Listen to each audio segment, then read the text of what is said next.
large. Des questions vous ont été posées. À mon tour, je vais vous poser quelques questions. D'accord. Ce sont des questions de consolidation que je tire sur un rapport de Human Rights Watch. Oui. Parce que vous avez été formel, que vous êtes venu au stade dans l'unique but de rechercher Monsieur Moussa Dadis Camara. Oui. Ne l'ayant pas trouvé, Oui. vous avez vu des scènes auxquelles vous aviez été sensible selon vous. Oui, selon moi. Et d'autorité, sans que vous ne receviez une quelconque instruction de qui que ce soit, Oui. vous vous êtes employé à tirer les leaders politiques de cette situation-là. Oui. Alors, ces mêmes leaders ont été rencontrés par Human Rights Watch et ils ont fait des déclarations. Oui, d'accord. Au prime abord, parlant des agressions des chefs de l'opposition par la garde présidentielle, à la page 43, il est dit ceci. Alors que les soldats de la garde présidentielle s'en prenaient aux sympathisants de l'opposition sur le terrain central du stade principal, leurs commandants se sont mis à la recherche des principaux dirigeants de l'opposition qui étaient restés sur la tribune principale avec de nombreux autres membres haut placés du parti. Un des gardes de corps de Selouda Diallo, un dirigeant de l'opposition, a raconté à Human Rights Watch avoir vu un groupe de soldats de la garde présidentielle conduit par le lieutenant Aboubakar Toumba Diakité et l'adjoint de Toumba. Le second, le lieutenant Marcel, se dirigeait tout droit vers les chefs de l'opposition. Ce témoin a aussi vu avec le groupe deux autres membres de la garde présidentielle qu'il a identifiés comme étant Sankaran et Kareka, soldats qui, selon lui, travaillaient parfois comme chauffeurs pour Dadis Camara. Quel commentaire faites-vous à ce que je viens de lire là? Oui. C'est ce que j'ai expliqué, tel que, effectivement, j'ai dit tout devant tout le monde que j'étais au stade. J'ai dit également que, d'abord, je n'étais pas avec les gens, mais certainement certains, comme ils l'ont déjà fait, ils les ont agressés. Mais, sauf que moi, je me suis opposé pour dire, venez vers moi. C'était ma parole. Mais ils ont été pris, en surprise. Hein? Non, ils sont surpris parce qu'ils ne savent pas tout ce qui s'est passé. Donc, tout ce qu'il a vu, c'est ce qu'il a raconté. Ce qu'il a vu, c'est ce qu'il a raconté. Donc, ils sont surpris. Ils n'ont pas... Maintenant, c'est aujourd'hui, il a certainement, à travers Dieu, a voulu qu'on donne des explications, qu'il va faire la part des choses. Mais ce que moi j'ai expliqué, je ne peux pas dire... Ce qu'il a dit, ce n'est pas vrai. S'il était présent, ce qu'il a vu, il a dit ça. Mais sauf que moi, mon comportement, et comment je suis venu, je veux que aussi ils comprennent à partir d'aujourd'hui que Toumba était comme ça. Vous savez bien que vous étiez connu quand même des Guinéens. Ils m'ont fait connaître par les Guinéens, c'est ça? D'accord. Ils m'ont fait connaître par les Guinéens. Alors, plusieurs témoins interrogés ont déclaré avoir aperçu Toumba sur les lieux de violence. Certains d'entre eux l'ont même vu frapper des manifestants et parfois même tirer sur des personnes dans les tribunes couvertes. Toumba est une personne connue en Guinée car il accompagne régulièrement Dadis Camara lors de ses participations publiques. Voilà. Qui ont, je n'ai pas fini, qui pour la plupart sont photographiées et transmises sur les chaînes de télévision publiques. Plusieurs témoins ont affirmé que Toumba était facilement reconnaissable à la façon particulière dont il porte son béret rouge bien enfoncé sur sa tête comme un bonnet de laine ordinaire. une coiffeuse de 29 ans a raconté qu'elle s'était retrouvée face à Toumba alors qu'elle se dirigeait vers les tribunes en tirant dans sa direction. Je vous ai dit que vous étiez connu parce que vous accompagnez le président Moussa Dadis Camara à plusieurs de ses réunions publiques ou à plusieurs rassemblements. Donc, votre physionomie, la façon par laquelle vous apparaissiez, n'était pas méconnue des Guinéens. Et c'est justement une des Guinéennes qui a fait cette déclaration qui dit qu'elle vous a vu en tirant vers sa direction. Voilà. Ce que moi je souhaite, hein, oui, en toute sincérité, tous ceux qui racontent là devant Dieu, moi je les pardonne. Ce n'est pas eux que je vais demander pardon. Moi je les pardonne. Cette déclaration-là n'est pas vraie. N'est pas vrai, mais je les pardonne également. Devant Dieu. Ensuite, une autre femme de 47 ans a décrit la façon dont elle a été frappée par Toumba peu après que ce dernier soit arrivé dans les tribunes couvertes. C'est à la page 44, vos avocats peuvent consulter. Elle dit ceci. Toumba lui-même m'a frappé. C'est arrivé dans la zone couverte lorsque nous avons essayé de partir. Il est venu vers moi et dit, où est Dalin? Nous allons le tuer aujourd'hui. Où sont vos gens? Il m'a frappé sur le visage à plusieurs reprises avec sa main. Tout en me battant, il dit, qu'est-ce que tu es venu faire ici? Tu es une vieille. Pourquoi es-tu venu? Hein? Je ne l'avais jamais rencontré auparavant, mais elle l'a reconnu à partir de la télévision. Personne ne l'arrêta. Tchebro était là et vu ce qui se passait et a vu ce qui se passait. Il ne l'a pas empêché. Après cela, mon mari m'a amené hors du stade. Nous avons quitté rapidement avant que nos leaders ne soient battus. Cette autre femme aussi ne dit pas la vérité. Ce n'est pas une vérité. Je veux que, puisqu'il s'agit des leaders, hein, oui. c'est-à-dire les leaders eux-mêmes, ils n'ont qu'à, ici, parce que c'est très important. Il ne faut pas que quelqu'un te sauve et puis tu t'assois, tu vois les gens en train de dire les contre-vérités. Non, je ne suis pas là encore. Voilà. On en viendra sur la partie des leaders. Voilà. Vous avez été méthodique, je vais l'être aussi. Voilà, donc c'est pas vrai. Cette autre femme ne dit pas la vérité. Pas vrai. Très bien. Alors, j'en viens aux leaders politiques. Ouais.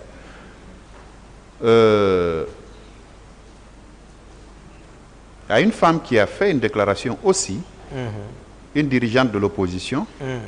Ça, c'est à la page 45. Elle dit ceci. Toumba menait les militaires dans les tribunes vers les leaders.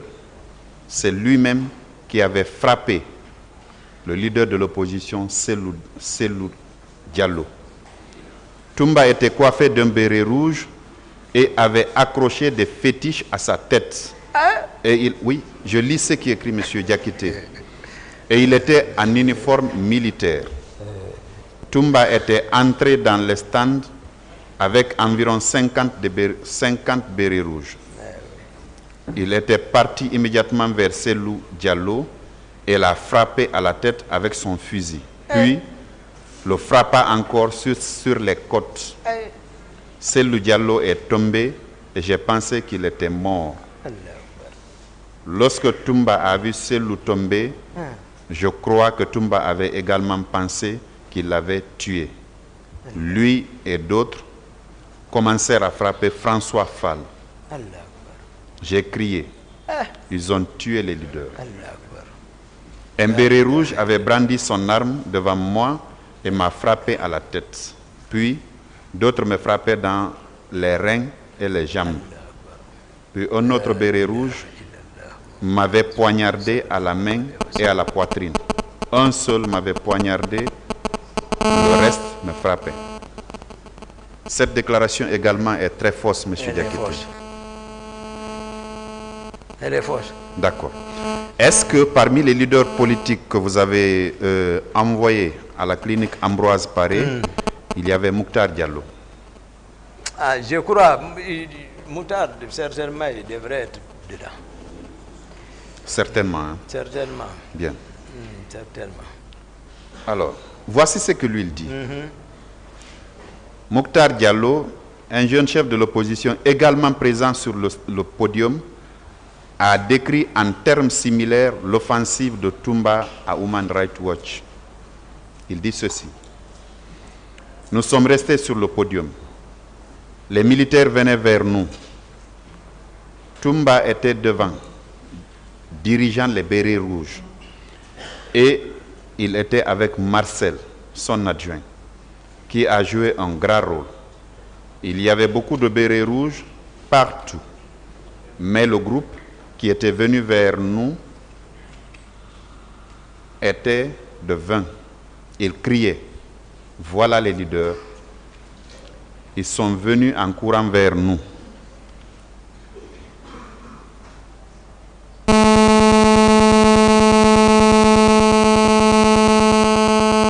Toumba, à leur tête, a dit, venez à nous. Nous sommes allés vers eux. Ils disaient des choses terribles, qu'ils allaient nous tuer, qu'ils nous mangeront et que nous étions des salauds. Et ils nous frappaient avec les fusils et des coups de pied. Cellou Diallo a été le dernier à quitter le podium et il a été battu jusqu'à ce qu'il arrive sur la pelouse. Nous avons pensé qu'il était mort. Nous qui étions les 3 autres dirigeants de l'opposition, nous nous sommes tenus les uns les autres pour nous protéger. C'est ce qu'il a dit. C'est ce que Mokhtar Diallo... Ici, comment les gens, comment étaient là-bas, ce qu'ils racontent, et qui est qui là-bas. Moi, j'ai expliqué comment et ils ont été pris par surprise, donc ils ne peuvent pas distinguer. Ils ont vu Toumba, moi je suis connu. Ils ont vu Toumba. Pour eux, ils ne peuvent pas savoir. Ils ont raison d'expliquer comme ça. Pour dire effectivement, Toumba est venu, il a dit venez vers moi, c'est vrai. Mais quelle a été la suite? La suite, ils n'ont qu'à venir. La suite, il l'a décrite. Oui, mais c'est que vous avez donné des coups. Non. C'est ce qu'il dit. Je le pardonne. Lui-même, je le pardonne devant Dieu. Je le pardonne devant Dieu.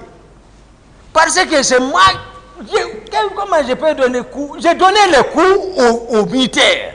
J'ai joué des coups. Je les ai fait fuir.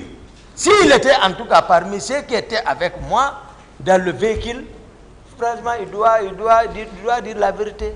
Je ne suis venu avec personne. Je ne commandais personne. C'est ce que je veux aujourd'hui faire comprendre la Guinée. Mais je suis seul contre tout le monde là. La Guinée dit non qu'à comprendre la vérité. Je ne suis pas sorti avec quelqu'un. Je n'ai pas commandé quelqu'un là-bas.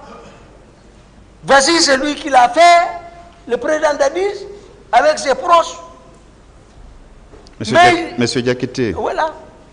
Monsieur Dadis viendra à cette barre également. Non, parce que vous avez le même statut. Vous êtes tous accusés devant cette juridiction-là. Il viendra aussi, tel que les faits vous ont été notifiés, les faits lui seront notifiés et les réponses qu'il donnera, vous serez là. En attendant, c'est vous qui êtes à la barre. C'est vous qui avez dit. C'est vous qui avez dit que c'est vous qui avez sauvé ces leaders-là. Et parmi eux, il y avait Mokhtar Diallo. Je vous lis certains passages de déclarations de M. Mokhtar Diallo. Voilà. Mokhtar Diallo, tout ce qu'il dit, il parle au pluriel. Hein. Singulièrement, il a parlé qu'il a vu Toumba venir vers nous. Et je l'ai expliqué ici. Mais il parle au pluriel. Et le pluriel là, c'est ce que j'ai détaillé. J'ai détaillé pour que vous compreniez comment était le terrain. Parce que, monsieur le procureur, un dol pénal mal organisé équivaudrait à un crime. C'est pourquoi je m'efforce pour vous faire comprendre. Il parle au pluriel. Tous ceux qui sont passés parlaient au nom encore de Toumba. Toumba et ses hommes. Toumba et ses hommes. Si quelque chose m'arrive dans ce procès, je ne pardonne pas devant Dieu. Je me force pour faire parler. Moutar parle, il a été quelqu'un qui est pris en surprise, ne comprenant pas. Tout le monde, effectivement, voit Toumba derrière le président. On a vu Toumba au stade. Maintenant, voici Toumba. Ce que j'ai fait, d'autres leaders en ont expliqué texte. Ce que moi j'ai fait, je ne vais pas les en vouloir parce qu'ils ne pouvaient pas avoir l'automatisme de comprendre la situation. Maintenant, moi c'est ce que j'explique, que ces hommes-là n'étaient pas commandés par moi. Celui avec qui je suis sorti, vous pouvez le demander. Formo. Je suis sorti seul. Le président même a dit, il n'a pas donné l'ordre. Il m'a empêché. C'est ce que je suis en train de faire. Le pluriel dont vous vous employez là ne relève pas de moi. D'accord. Yann de prenez comme ça. Je le prends comme ça. Je continue. Oui. Vous avez dit que quand vous avez pris ces leaders politiques pour les faire sortir du stade, vous n'avez pas vu des femmes qu'on violait ou qu'on tentait de violer? Vous maintenez? J'ai parlé, non, tout de suite. J'ai parlé, j'ai dit, dans l'annexe, quand on sortait, de l'autre côté, j'ai vu une femme qu'on traînait au sol. Oui, qu'on traînait. Vous avez même précisé qu'elle était nue. Mi-nue. Voilà, comme ça, on la traînait là-bas. Donc, mais on n'était pas en train de la violer, n'est-ce pas? Non, non, non. Très bien. Est-ce que ces scènes de viol-là, vous ne les avez pas vues? Non, je n'ai pas vu, monsieur le procureur, devant Allah. D'accord. Sauf que, à la page 66, il est indiqué ceci. Le commandant de la garde présidentielle au moment des faits, le lieutenant Aboubakar Toumba Diakité, et le ministre d'État chargé de la lutte contre le trafic de drogue et contre le grand banditisme, le capitaine de gendarmerie Thiebro Camara, ont été vus sur les scènes de viol par de nombreux témoins interrogés par Human Rights Watch. Cependant, d'après les témoins et les victimes, ni l'un ni l'autre, ni aucun membre de la garde présidentielle n'a pris la mesure concrète pour mettre un terme aux violences sexuelles. Sur les coupables même. Sur les coupables même. On vous a expliqué la situation. Vous avez su ceux qui ont réussi l'ordre de sortir. Ceux qui ont réussi l'ordre de sortir. Et c'est par coïncidence. Et celui par coïncidence est qui s'est comporté comme sauveur. Dans l'armée, vous, c'est-à-dire ceux qui ont reçu l'ordre vraiment de partir au stade, c'est eux qui en ont responsable et celui qui a donné l'ordre. Mais en toute sincérité, je me suis efforcé pour faire comprendre. Je n'ai aucune connaissance de cause d'abord sur ce qui s'est passé ces jours. Ça, c'est de la vérité. Sincèrement. Parce qu'on ne peut pas me faire parler, me faire des exercices comme si ma présence, il y a une connaissance de cause. J'ai expliqué depuis en amont. C'est que je veux que le ministère public comprenne. Donc, je n'ai aucune connaissance de cause dans ça. Maintenant, ceux qui ont témoigné comme témoins, je suis en train aujourd'hui de leur faire comprendre la vérité. Parce que dans tous les cas, nous tous, nous allons mourir. Mais il ne faut pas que ça dit qu'ils accusent quelqu'un, ce qu'il n'a pas fait, et que le ministère public aussi se trompe de cible. Le ministère public ne se trompe pas de cible, M. Diakité. Non, il ne se trompera pas. Le ministère public est dans son rôle régalien. Régalien, tout à fait. Voilà. Nous ne nous tromperons jamais de cible. Toumba n'a pas fait ça. Jamais alors. Jamais. Jamais. Ainsi soit-il. Ce que je dis, oui. Je donne même les pages, c'est pour permettre à vos avocats de consulter le document sur la base duquel je suis en train de vous poser des questions. Et je l'avais dit à l'entame de mon propos. Ouais. D'accord? Je donne les pages. Ouais. La question que je vous ai posée, elle est toute simple. Est-ce que vous aviez vu, quand vous sortiez avec les leaders, des scènes de viol? Non. Non. Non. Très bien. Merci. Après le 28 septembre, le 29 et jour suivant, Ouais. avez-vous entendu parler, puisque vous étiez dans l'enceinte du camp, avez-vous entendu parler qu'il y avait des personnes, des manifestants qui étaient retenus contre leur volonté dans ce camp-là, auxquels on faisait subir toutes sortes de supplices? Non. Vous n'avez pas entendu parler? Non. Vous n'avez pas entendu des cris de détresse Non. d'une femme, d'un homme qu'on maltraitait? Non. Ceux qui étaient, par exemple, qui pouvaient arrêter les gens, faire rentrer à la présidence, Granco faisait rentrer les gens à la présidence. Je ne sais pas c'est qui, mais souvent il y avait des détenus vers chez lui. Moi, je ne suis même pas associé à tout ça. Tout ce qu'on me faisait faire passer, c'est-à-dire me faisait courir Toumba, c'est ça. C'est loin de ça. C'est un régime. C'est-à-dire, lorsqu'on parle d'une transition, il faut qu'on se comprenne. Une transition, ce n'est pas un pouvoir légal où tout, c'est-à-dire toutes les fonctions sont, c'est-à-dire légales. Un régime de transition, à moins qu'il ait la volonté. Monsieur Diakité, excusez-moi de vous interrompre. Mais si ce n'est pas ça. Excusez-moi de vous interrompre. Restez dans le cadre de ma question. Oui, oui, c'est ça. C'est dans le cadre de votre question. C'est pour cela que les gens se comportaient comme ça. C'est pour cela que les gens se comportaient comme ça. La période dont vous parlez, où M. Pivi faisait entrer des gens là-bas, il les détenait. Il est chargé de la patrouille. Oui. Est-ce que c'était juste après le 28 septembre ou le 28 septembre même? J'ai dit tout de suite ici. Je n'ai pas oublié. J'ai dit, Pivi jouait lorsqu'il était question de savoir la fonction de chacun, entre moi et Pivi. J'ai dit, Pivi avait une patrouille mixte des différentes unités composées pour patrouiller.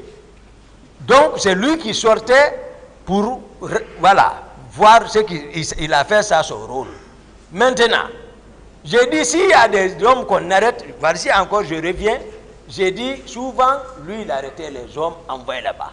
Tchébro aussi arrêtait les hommes envoyés vers chez lui quand je l'ai fait déloger à la présidence, ce qu'il fait pour voir que c'est distant. Non, c'est comme ici. Donc, lui aussi, il arrêtait. Mais moi, c'est moi, non. Il n'y a pas où garder quelqu'un chez moi. D'accord. Voilà. Après le 28 septembre, Ouais. vous avez entendu parler de camions militaires qui étaient remplis de corps stationnés au camp Samori? Vous en aviez entendu parler? C'est dans le réquisitoire que j'ai lu ça, sincèrement. Dans la déclaration du général Todou. D'accord. C'est dans le réquisitoire là, j'ai lu ça. Sinon, non. Moi, j'étais recherché maintenant, c'est-à-dire, le film est monté, voilà, Toumba, tu veux pas, tu es sacrifié. C'était ça. On avait également parlé de charniers, de fosses communes, j'allais dire. Oui. Hein, des personnes qu'on serait allé enterrer dans les fins fonds de Bessia. Vous n'aviez pas entendu parler de ça aussi? Non, honnêtement. Je vous promets, monsieur le procureur, 6 mois, moi je connaissais, on n'allait même pas, même si c'est moi qui avais fait, j'allais dire alors. Moi je n'aime pas me faire de la réprobation, me ronger intérieurement. M'asseoir en connaissance de cause d'un fait et je me ronge après. Non, je n'aime pas cette liberté. J'aime la liberté de la conscience sincère. Après le 28 septembre, Oui. vous êtes resté au camp combien de temps avant que vous ne quittiez le pays? Bon, j'étais à la présidence, chez moi là-bas. Combien de temps approximativement? Non, attends, septembre, octobre, novembre, décembre. Décembre, 3 décembre. D'accord. Voilà. Depuis tout ce temps, septembre, octobre, novembre, décembre, vous n'aviez pas, parce que vous étiez très proche de... Non, non, non, ce n'était plus ça. Hey, c'était plus ça. oui, mais pas...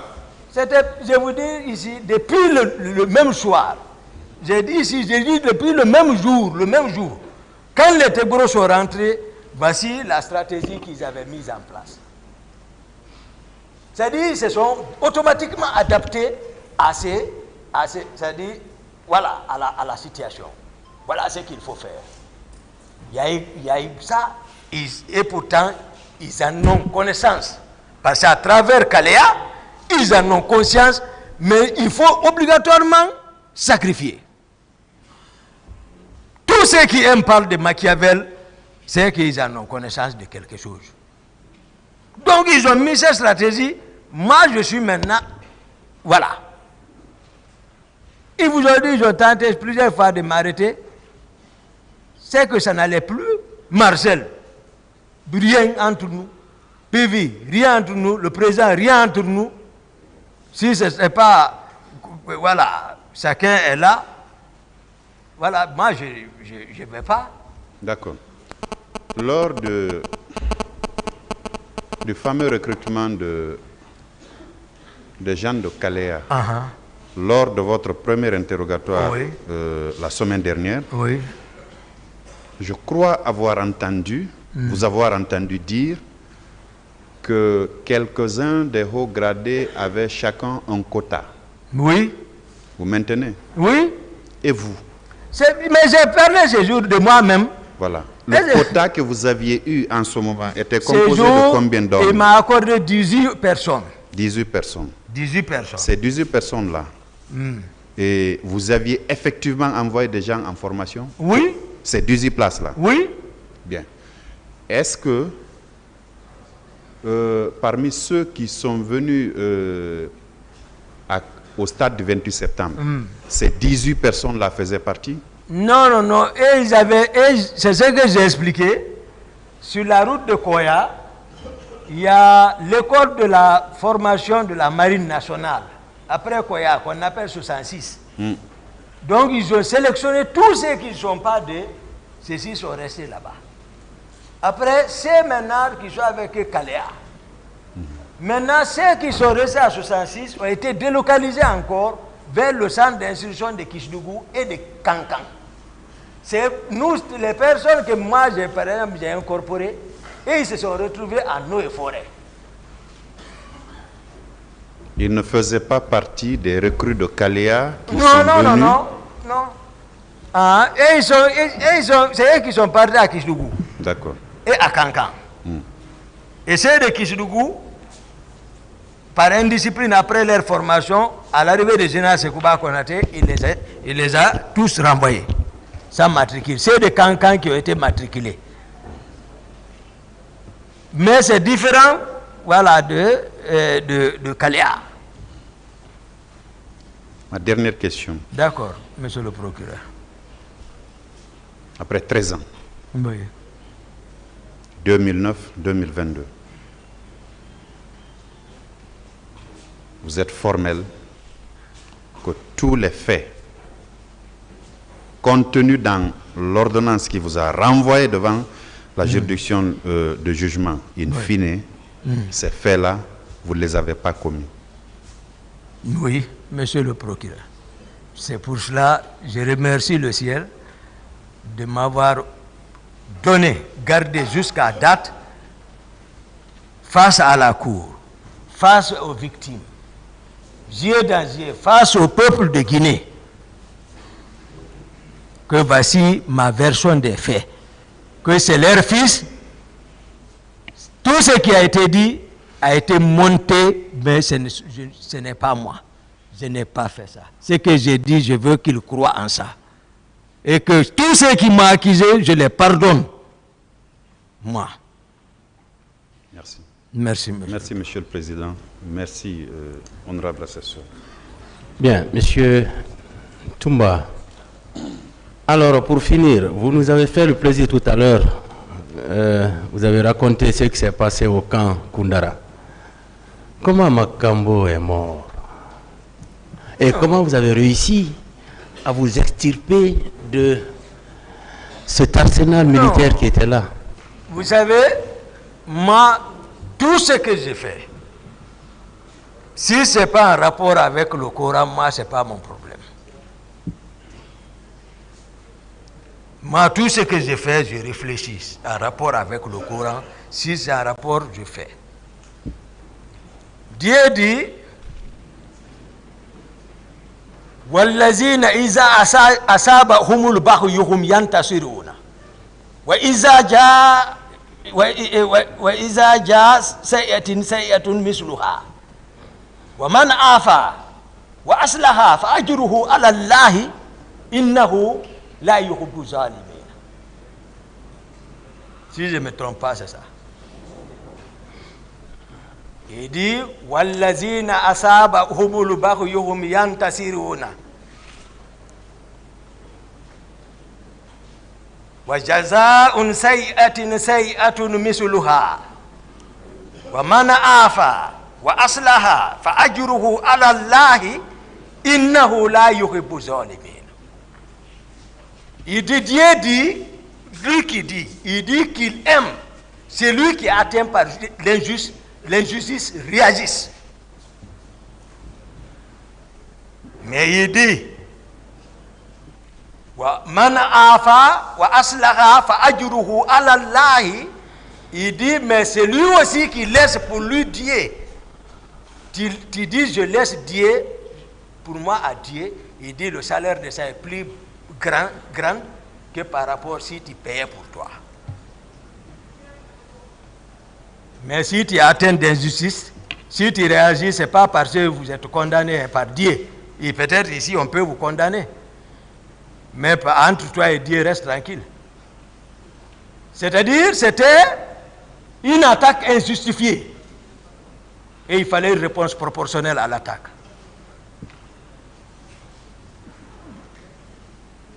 J'ai décliné mon carnet de ce jour.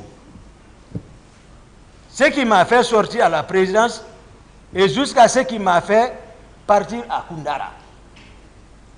Il n'y avait aucune intention, rien, je m'attendais de rien.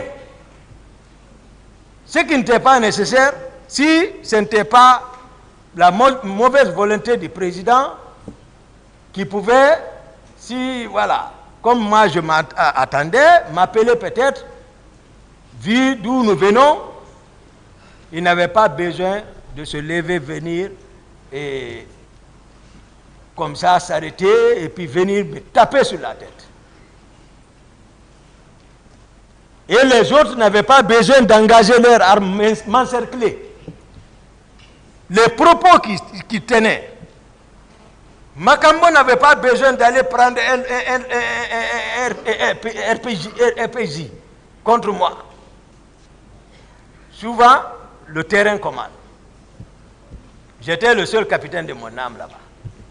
Comme je l'ai dit, le plan qui était déjà mis en place depuis pour m'exécuter, pour dire voilà, on est venu l'arrêter pour l'affaire du 28 septembre, maintenant il est mort, c'est fini. Sans témoin, c'est fini.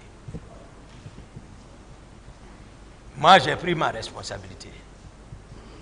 J'ai bataillé avec Makambo, je l'ai maîtrisé. Oui. Parce que j'ai tiré sur Dadi, c'est la tête du serpent, c'est lui qui en est responsable. Et le féticheur l'avait dit. Les autres ont tiré. C'est Dieu seul qui sait.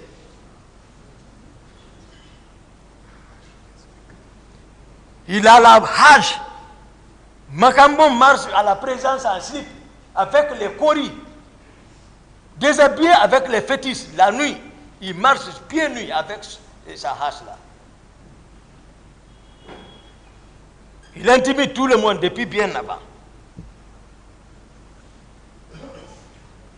Donc, je me suis précipité sur lui pour dégager l'arme. Il a résisté, on a bataillé, les autres en train d'allumer le feu. Mais il y a un secret, je vous dis, c'est Dieu qui connaît, lui qui a fait descendre le fer. Il dit, walaysa Allah min dunika kashifatun, Allahu, Allahu, Allahu. Oui, c'est ça. Que c'est lui seul qui sait le secret. Même si tu es préparé, c'est le fer qui coupe le fer. Ne dis pas que tu es préparé. Laisse seulement si tu vois que rien ne t'arrive, dis Dieu merci. Mais on a bataillé, finalement je l'ai maîtrisé et je l'ai exécuté. Parce que c'est lui qui en voulait. Les balles venaient de toutes parts. Ils ont fui, ils sont descendus dans l'océan, dans la mer là-bas. Général Baldé, il a eu la chance, je ne l'ai pas pris. Parce qu'il était caché, pour vous dire, ils sont mauvais. Là où il était caché, celui qui est parti le trouver là-bas, il n'y a pas ce qui n'a pas parlé là-bas. Pour lui, il l'amenait vers moi, il est agrippé sur les pieds de ce dernier. Ne m'amène pas, ne m'amène pas, ne m'amène pas. Lui, il a tiré. Quand lui, il a laissé, il a nagé jusqu'à Bourbinet. Après, il est parti prendre la famille de ce dernier automatiquement. Arrêter la famille de ce dernier. Il a fallu que Fouta se lève pour... les commandants, les autres à l'époque se sont levés pour aller lui dire non, tu ne peux pas venir arrêter la famille de l'autre comme ça. Et mieux, il ne t'a pas envoyé là-bas. Après, il les a libérés.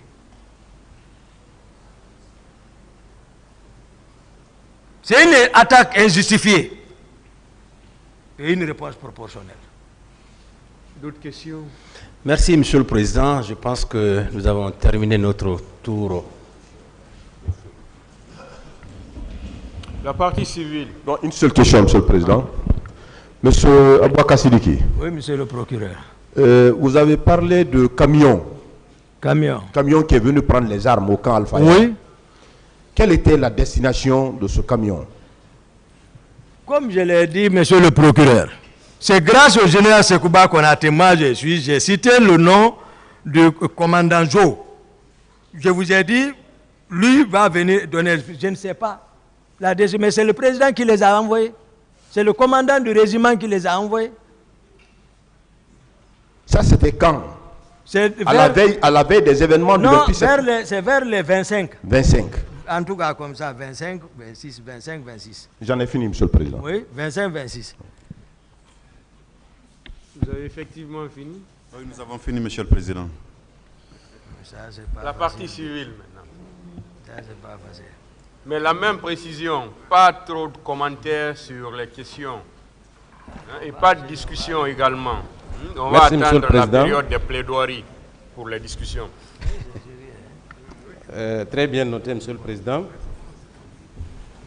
Nous avons écouté avec beaucoup d'attention Monsieur Toumba Diakité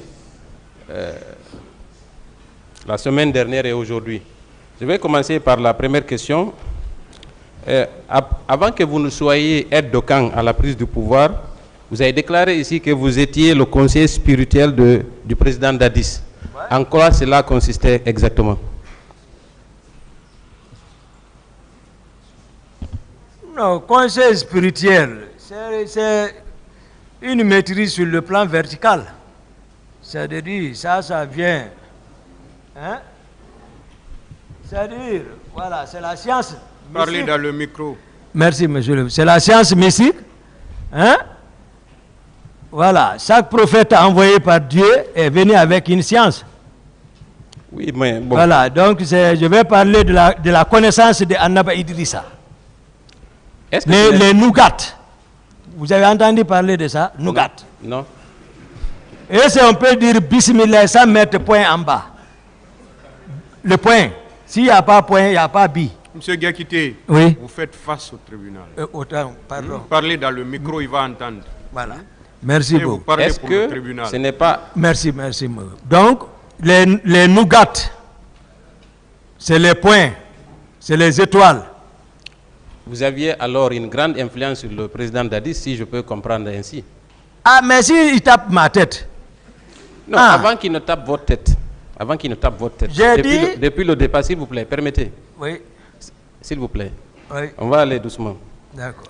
Donc, si vous êtes son conseiller spirituel, oui. vous avez prédit son arrivée au pouvoir. Oui. Donc, cela signifie que vous aviez une très grande influence sur lui, oui ou non? Oui, sauf que j'ai dit je suis l'un. D'accord. L'un des, voilà, conseillers spirituels, j'ai été clair. Est-ce que ce n'est pas à cause de ça que vous étiez craint au niveau de l'armée? Mais c'est que...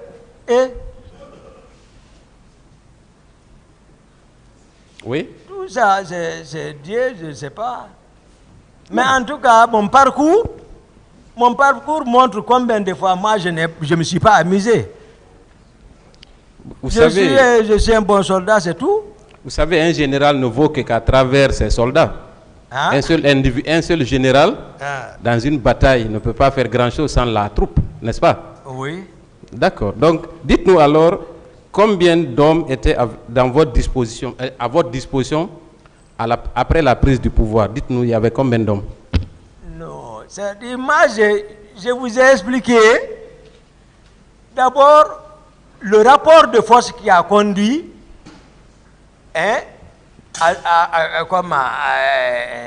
au président Moussa Dadis Camara. Monsieur Diakité, vous n'êtes pas obligé d'aller trop en détail maintenant. Merci. Je veux connaître le nombre, si vous connaissez le nombre d'hommes que vous aviez en votre possession. Merci, monsieur le président.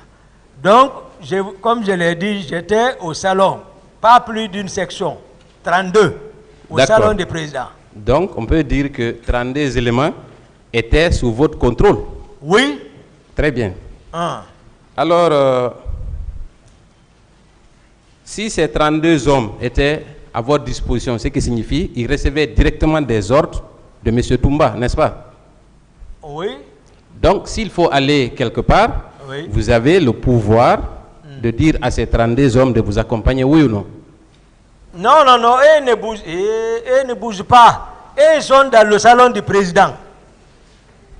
Ils ne bougent pas, c'est eux qui se relaient là-bas. Les 32 aussi ne restent pas, toujours ils se reposent. Ils passent, c'est eux qui dorment là-bas, il y a un commandant du salon.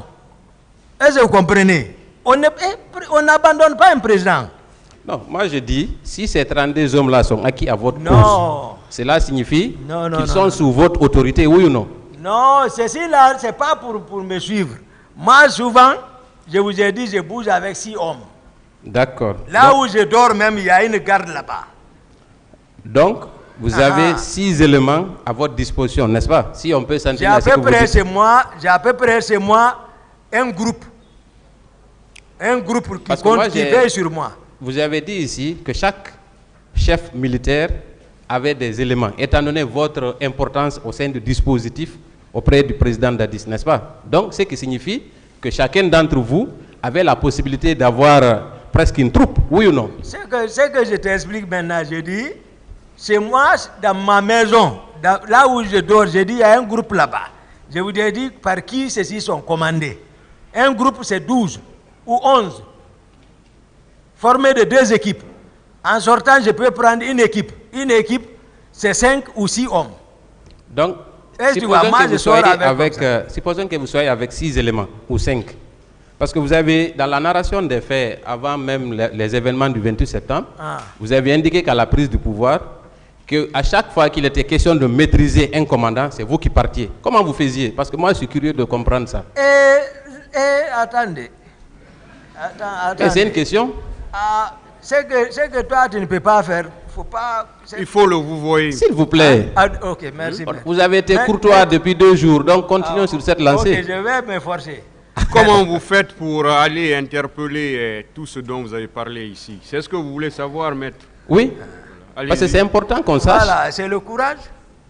Écoutez, vous avez parlé d'un commandant. Laissez-le répondre. C'est le courage, et tu vas. C'est-à-dire, l'effectif ne sert à rien. Ah bon? Dans une opération. Ah bon? L'effectif, non. Le courage. Très bien. Du chef. Je crois que cette réponse est très importante. On en viendra après. Il n'y a pas de problème. Vous avez dit que vous n'aviez pas beaucoup d'éléments dans votre entourage. Vous n'aviez que 6 personnes, n'est-ce pas?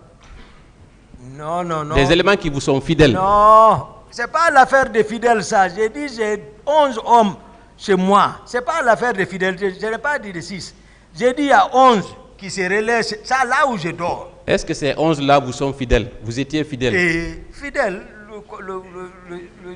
le chef. Ce n'est pas l'affaire de fidélité, c'est les ordres. Les instructions. Est-ce que ces 11-là étaient sous votre commandement? Non, ils ne sont pas fidèles trop parce que CC, il ressort dans l'audition de CC qu'il était à côté de moi pour m'espionner. Donc, où est la fidélité? Il ressort également que Jeannot a été tué parce qu'il n'a pas accompli sa mission.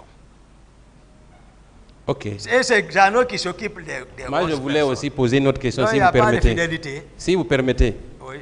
Vous avez dit qu'après les événements, ils ont commencé à arrêter des militaires. Est-ce que ces militaires-là relevaient de votre commandement directement? Est-ce que c'était parmi ces 11 dont vous parlez? Non, non, non. Non, non, non. Très bien. Non, non, non. Alors pourquoi vous avez effectué des démarches sachant que ces éléments n'étaient pas dans votre entourage proche? Vous êtes un justicier ou quoi? Les personnes que j'ai fait sortir là-bas. Oui. Non, moi je n'aime pas l'injustice. Je n'aime pas qu'on accuse quelqu'un. C'est-à-dire, voilà, le pouvoir c'est tout autre, maître. Maître, le pouvoir c'est tout autre. On peut sacrifier d'autres choses par la cruauté pour avoir l'obédience de certains. Non, ce que moi je ne comprends pas, si des éléments qui ne sont pas dans votre commandement sont arrêtés, est-ce que cela vous concerne?